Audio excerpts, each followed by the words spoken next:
নমস্কাৰ প্ৰতিকাৰকী দৰ্শকক স্বাগতম জনাইছো। দৰ্শকসকল বহু চৰ্চিত এক দেশ এক নিৰ্বাচন যিখন বিধায়ক ইতিমধ্যে আজিৰ দিনটোত লোকসভাত উত্থাপন কৰা হৈছে। তাৰ পাছতে এতিয়া গৌৰৱ গগৈ আৰু কংগ্ৰেছৰ বহু নেতাই কেৱল কংগ্ৰেছেই নহয় বিৰোধীয়ে এতিয়া সেই বিধেয়কখনৰ বিৰুদ্ধাচৰণ কৰিছে আৰু লগতে সৰ্বমুঠ 15টাকৈ দলে বিৰোধী পক্ষৰ 15টা দল ৰাজনৈতিক দলে তেওঁলোকে বিৰুদ্ধাচৰণ কৰিছে।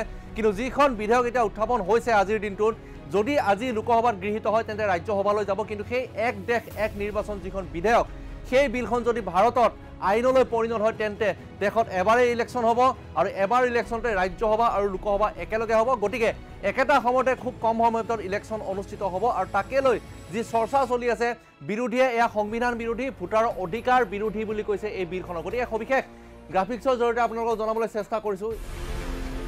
লোকসভাত উত্থাপন হ'ল এক দেশ এক নিৰ্বাচন বিধেয়ক আৰু বিধেয়কক কেন্দ্ৰ কৰি শাসক বিৰোধীৰ মাজত তীব্ৰ বাক বিতণ্ডা দেখিবলৈ পোৱা গৈছে। আজিৰ দিনটোত আইনমন্ত্ৰী অৰ্জুন ৰাম মেঘৱালে উত্থাপন কৰিলে বিধেয়কখন। এখন গুৰুত্বপূৰ্ণ বিধেয়ক, এইখনক লৈ বহু দীৰ্ঘদিন ধৰি চৰ্চা চলি আছিলে।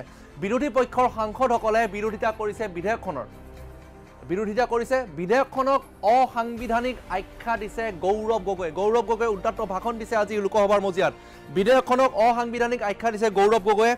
অসাংবিধানিক আখ্যা এইবাবেই দিছে যে 72ৰ ভিতৰত থাকি তেওঁলোকে বিধেয়কখনক লৈ চৰ্চাৰ চিন্তা কৰক আৰু বিধেয়কখনক অসাংবিধানিক আখ্যা দিছে। আৰু 129নং সংবিধান সংশোধনী বিধেয়ক 2024ক লৈ এতিয়া লোকসভাত চৰ্চা দেখিবলৈ পোৱা গৈছে। বিধেয়কখনক সমৰ্থন জনাইছে তেলেগু দেশম পাৰ্টীয়ে অৰ্থাৎ অন্ধ্ৰপ্ৰদেশৰ TDM পাৰ্টীয়ে আৰু 32টাকৈ ৰাজনৈতিক দলে সমৰ্থন জনাইছে বিধেয়কখনৰ। এটা গুৰুত্বপূৰ্ণ খবৰ, 32টাকৈ ৰাজনৈতিক দলে সমৰ্থন জনাইছে আৰু কংগ্ৰেছসহ 15টাকৈ ৰাজনৈতিক দলে বিৰোধিতা কৰিছে এই বিধেয়কখনৰ।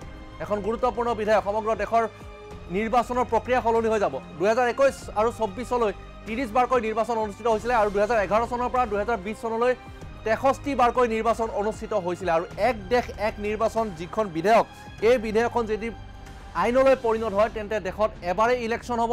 পঞ্চায়ত ইলেকশ্যন হওক, ৰাজ্যসভা লোকসভা সকলো ধৰণৰ বিধানসভা ইলেকশ্যন একেটা সময়তে হ'ব। আৰু এই যি Vidhan Sabha election, Rajya Sabha election, Lok Sabha election একেটা সময়তে হোৱাৰ বাবে আইন প্ৰণয়নৰ ক্ষেত্ৰত বিধেয়ক উত্থাপন হ'ল।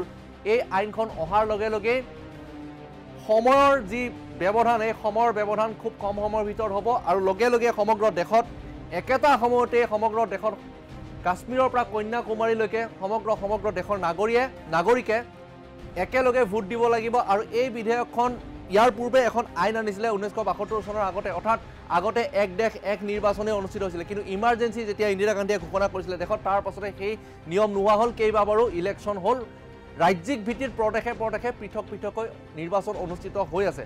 গতিকে এই বিধেয়কখন কিমান গুৰুত্বপূৰ্ণ আপোনালোকে কমেণ্টত জনাব পাৰে আৰু এই বিধেয়কখন আহিলে কি হ'ব, নাহিলে কি হ'ব, লাভ কি হ'ব, লোকচান কি হ'ব আপোনালোকে কমেণ্ট যোগে জনাব পাৰে আৰু কমেণ্টত লিখক আপোনালোকৰ মতামত। আৰু লগে লগে সেই যিগৰাকী আইনমন্ত্ৰী, সেই আইনমন্ত্ৰীগৰাকীৰ মন্তব্য একেলগে শুনাইছোঁ আৰু এই বিধেয়কখনক লৈ চৰ্চা হৈ আছে। বিধেয়কখন ইতিমধ্যে উত্থাপন কৰা হৈছে আৰু পৰৱৰ্তী সময়ত এক দেশ এক নিৰ্বাচনৰ যিখন বিধেয়ক, এই বিধেয়কখনক লৈ সবিশেষ জনাবলৈ চেষ্টা কৰিম।